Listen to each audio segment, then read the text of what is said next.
Good morning, everyone. My name is Samantha Nicole, that you all know me by, Cooper. I currently work within the Department of Communication Studies here at the University of North Texas. This specific presentation is for ATTD 5121, Spring 2016. Today we will be discussing how perception is reality and what that looks like through verbal and nonverbal communication. This is session 1 of verbal and nonverbal communication. I would like to take just a couple of minutes to explain what the packet in front of you looks like, and then have everyone introduce yourself and tell one fun fact about yourself.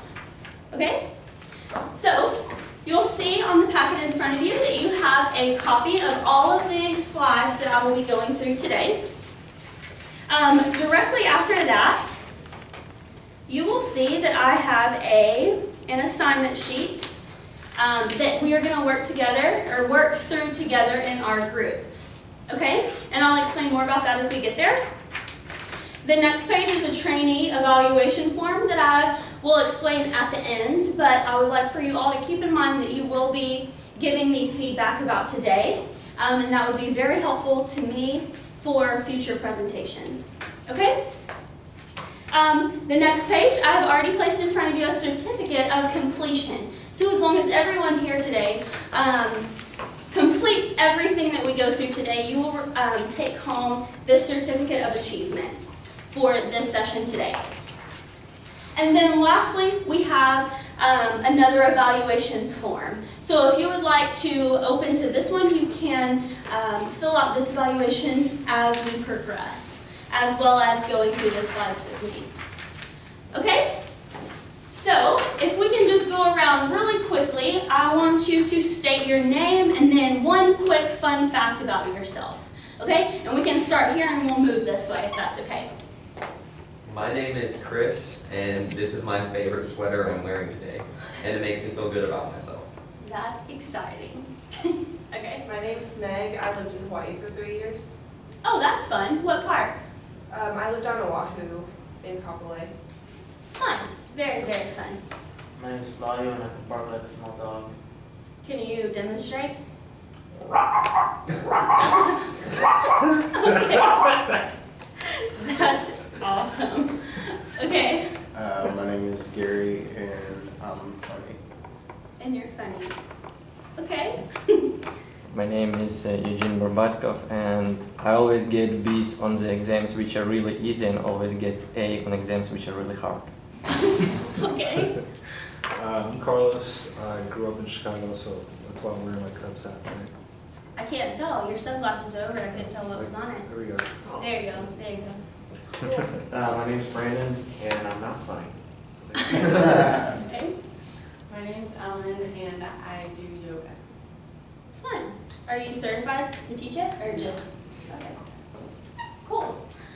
All right. Cool. Well, we're going to talk about why does verbal and nonverbal communication matter, and why our perception is our reality. How many of you have heard that before, that your perception is your reality? Awesome. So what that means is that we do a lot of things non-verbally that create a perception of who we are, and whether it's intentionally or unintentionally, right? So, how many of you have seen this dress before? How many of you see white and gold? Anybody see white and gold? 2 people? How many of you see blue and black? Most everyone. What's so funny to me is I 100% see white and gold. I've never been able to see blue and black, like at all. Why is that? Perception. Exactly. So isn't that interesting? Like, I really still think that it's interesting that you can see black or blue at all. Huh? Any white or black? Are you serious? Anyways. I can't see. I can't see any either. blue or black. That looks very white and gold. I mean, very. Yes. All right. So today we're going to talk about what is nonverbal communication.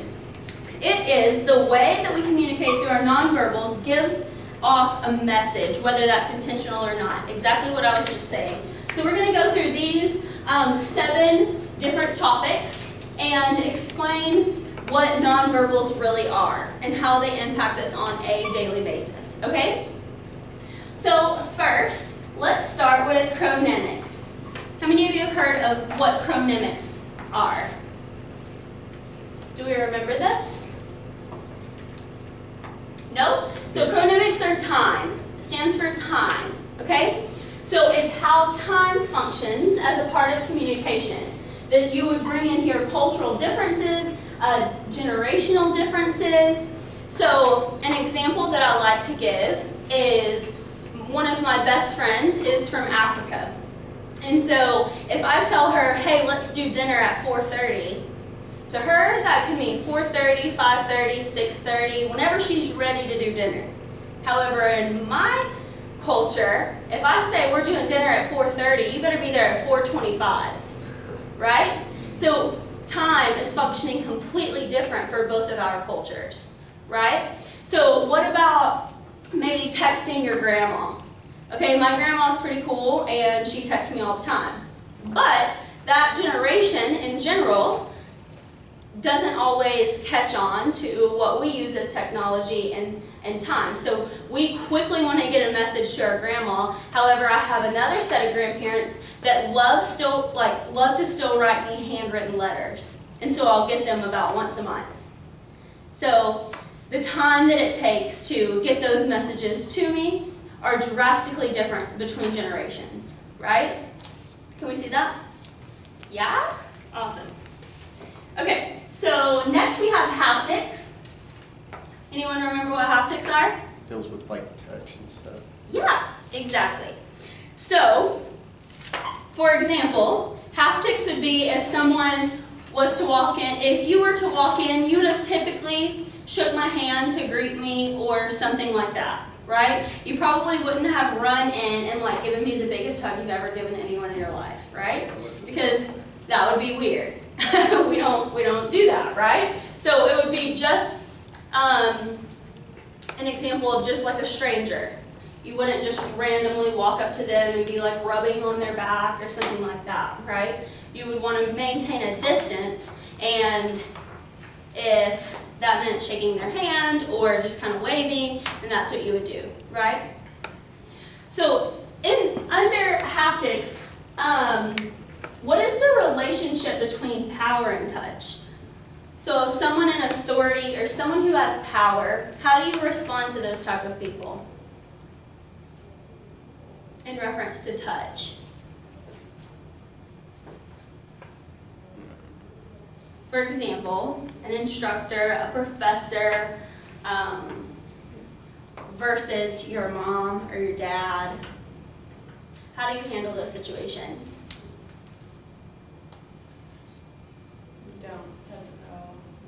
You don't touch them at all? No. As far as who?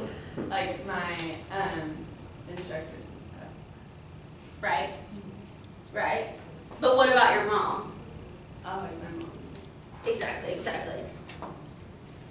So you're more formal with people in power, Yes. whereas you're more informal with people who are on a peer level with you, right? Awesome. So next is we have proxemics. Proxemics is how we use space to communicate. So here you can see that you have like your bubble, you know, like everyone has their bubble. How many of you have used that before? Yes. Okay, so like right here is your intimate bubble, like you are in my space fully, right? Then you have like another circle around that circle that's kind of like more personal. So if you're really close with someone, they're okay to stand in that bubble, right? However, then you have another third bubble that would be your social circle. So even the distance that I maintain between each of you would probably fall under the social circle, right? Or that you maintain with me, right? So an example that I like to give is I had a friend about a year ago, and she, every time I was talking to her, she would move really close to me. So she would get like right here, and I would kind of take a step back just to like, you know, put some space in between us, maintain like the social, maybe personal, but definitely not intimate circle. And every time I would move back, she would take another step forward. Like, it was unintentional on her part and very intentional on mine. However, she did not even realize that that's what was happening. And so it's important for us to know what space is communicating to someone else. Because in her culture, later on we were able to like kind of talk through it just because it was kind of funny. And she was telling me that in her culture, in order to know that you are actually paying attention to what that person is saying, that they needed to be very close to you. Almost as if she could feel my breath on her. Like, it's that close. And I was telling her, I was like, to me, no, you can be about 2 feet away from me and I'm fully engaged in what you're saying. So we can use that in any kind of field, whether that's academia or, you know, in the corporate world or whatever, right?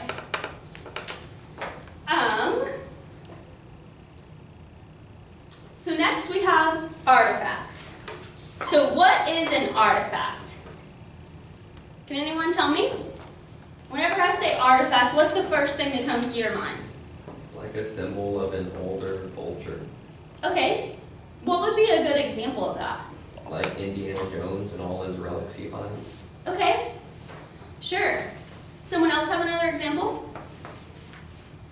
Yeah. Like it could be anything, honestly, like object-wise, Okay. really. I mean, this pen could be an artifact, Mm-hmm. technically. Mm-hmm. I mean, it doesn't really describe a culture, really, but I mean, it's still an artifact, it's still an object. You Sure. can, like, communicate with it, Yeah. so. Yeah, just like any kind of building, really. So like whenever you're driving on 35 and you see the big stadium, you know that you've made it to Denton because you can see the UNT stadium, right? Or maybe it's just the way that I look or present myself. So it could be your clothes can be an artifact. It's all what you're communicating to someone else. So it's your jewelry, it's the way that you do your hair, it's the way you fix yourself or present yourself in any nonverbal way. Okay? So those are really important to understand, like whenever you go into a job interview. It's highly important to know what you look like and how you're presenting yourself and how that interviewee or interviewer is perceiving you as a person whenever you walk in the door. Right? So I typically love to wear lots of bracelets. Like, that's just my favorite thing.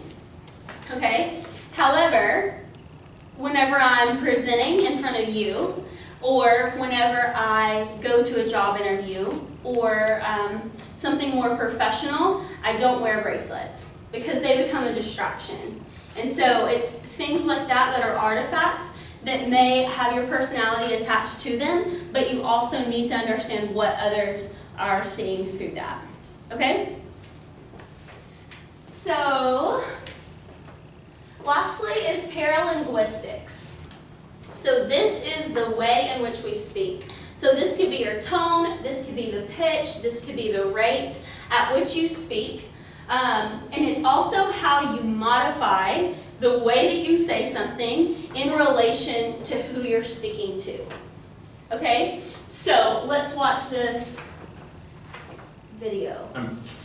Nice day we're having. Oh, yes! What? He said nice day, but he covered with rain. So? So he said this when you were brand no, it's not really a nice day. Oh, yeah! Yes, he said the opposite. It's funny. Oh, yeah, I get it. A nice day. Oh, now you're funny too. Oh. Okay, so what we can see, Nice day we're having. Okay, so what we can see from that is we modify the way that we say certain things, right, depending on who we're saying it to. Whether that's sarcasm with our friends or whether you're more formal whenever you talk to someone in power, right? Yes, right? Okay. Next we have gestures, or kinesics, which are gestures. So that could be the way that we move our hands, the way that we move our bodies, the actual physical way that we communicate something. So this can be facial expressions. So anyone ever see someone who has like RBF? That took me a moment. Right? So you see someone and you're like, wow, why are they so angry at why? Right? Like this morning, whenever I had to communicate with a police officer and he was just insanely rude, he was expressing that with his face, right? Yeah, he was, let me assure you. So next we have like eye contact, crossing your arms, smiling. So if I just stood up here like this, or actually a more relevant way to do that would be standing here just like this, reading something like this. That would be me using kinesics to express to you that I'm boring and that I just don't want to prepare, so I just want to read everything, right?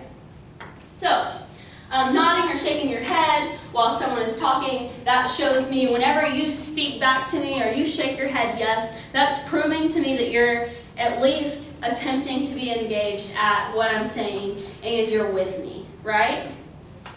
Yeah, that was a perfect moment for that. Okay. Then lastly, we have body intentionality. So this is just stating that we cannot not communicate. So this is where we just have to be intentional with how we use our body, and we use everything about our body because it's communicating something, right? So also, the other huge part about a nonverbal is understanding that other people are perceiving you in some way, right? And that way could either be exactly how you want them to, or it could be how their experiences or their culture allows them. So it's highly important and significant to understand that other people are perceiving you through their own lenses. And if you can present yourself in a way that can meet those cultural standards, then you're being intentional with your body. Does that make sense?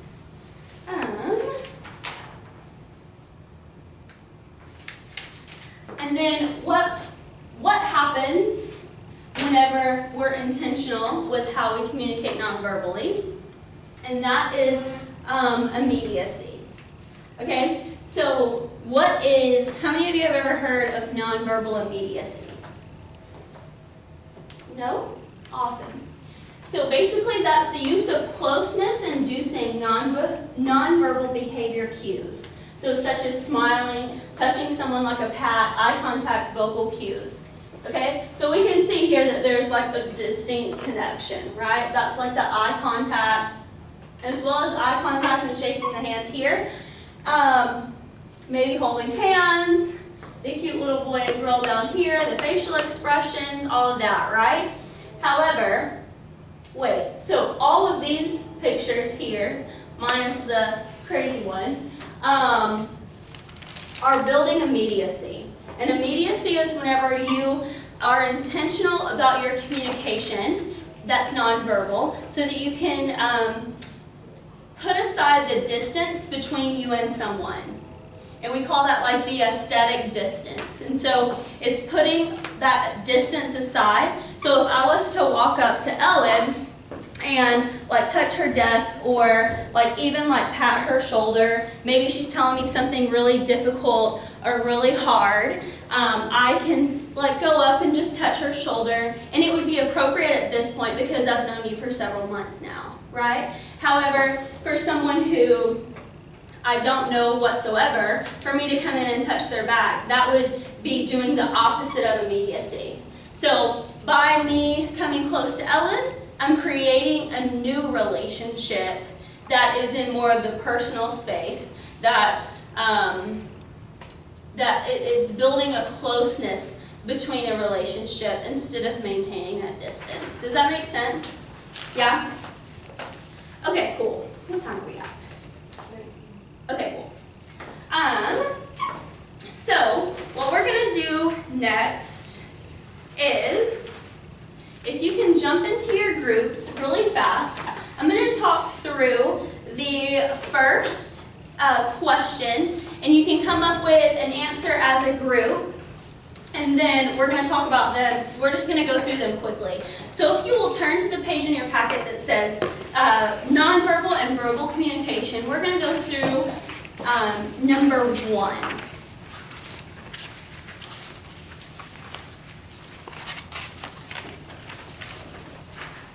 And so I just want us to come up with one example of each of the different nonverbals that we have talked about today.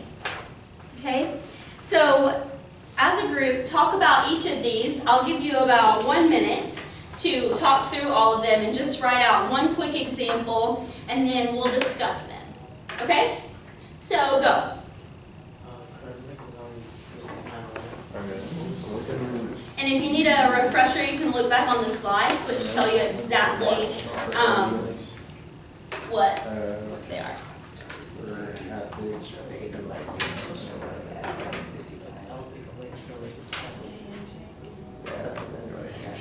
I was going to say something else.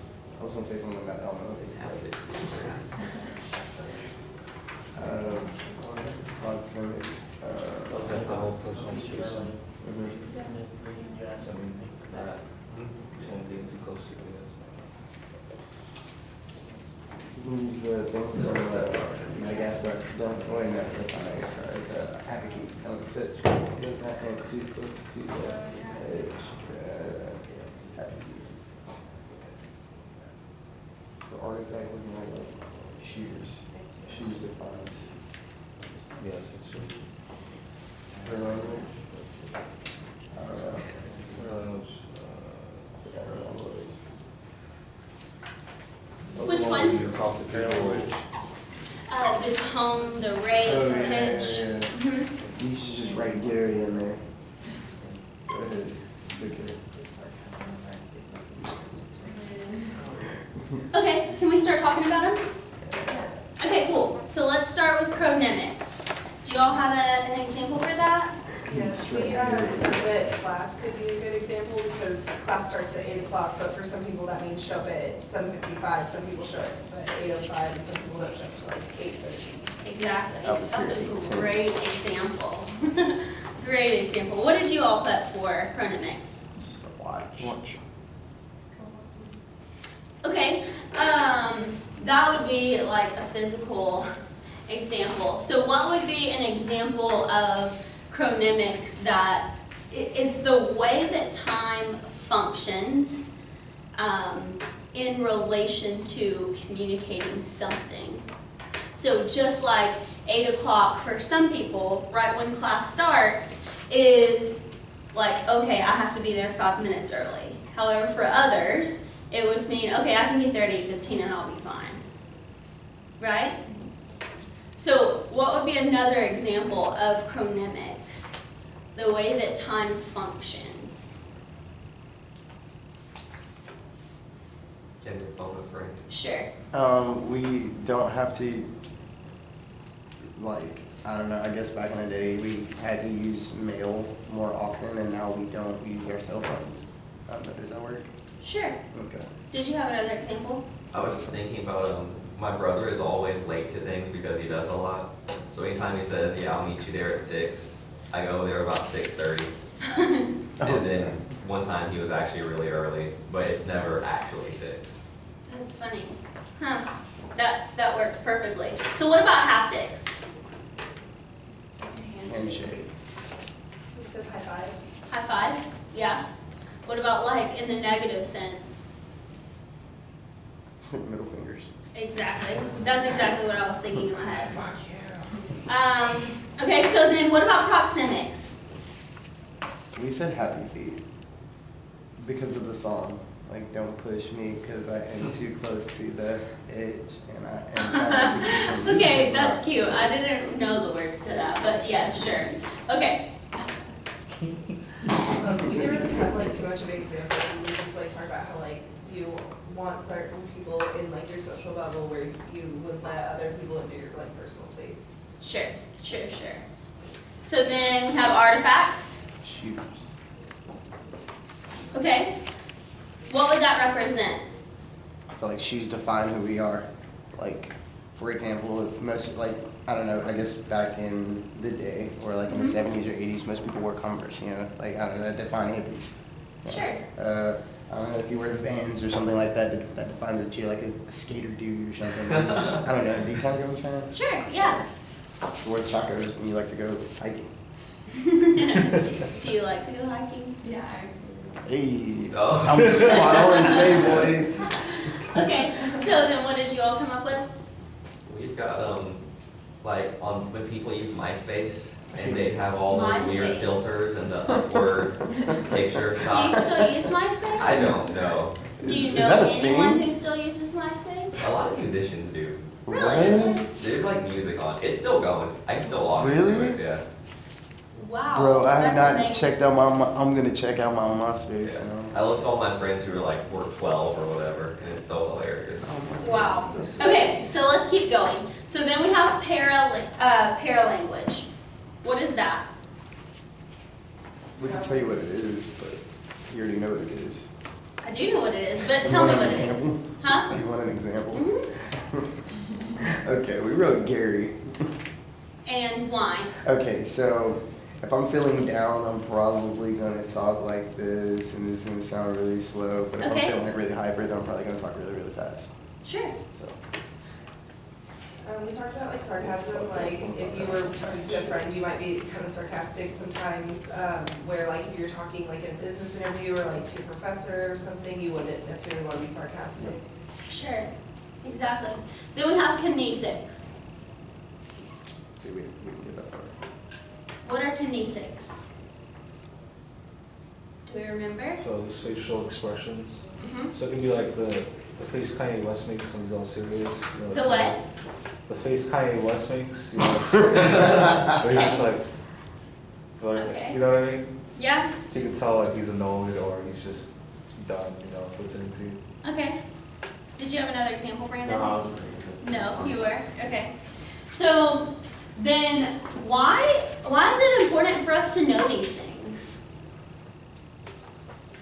So we understand, you know, when we communicate. I'm sorry? So when we understand each other when we communicate. Yeah? Why else? So you can get along together with other people in like different cultures or groups and areas. Yeah, absolutely. So how would this function in an organization, whether it's for-profit or non-for-profit, like at a job? Why would any of these things matter? You need to know what you're communicating to other people. And you can tell if a person actually wants to be there or not. Absolutely, absolutely. I teach another class that's a senior level capstone class, and I'm doing mock interviews for everyone in my section.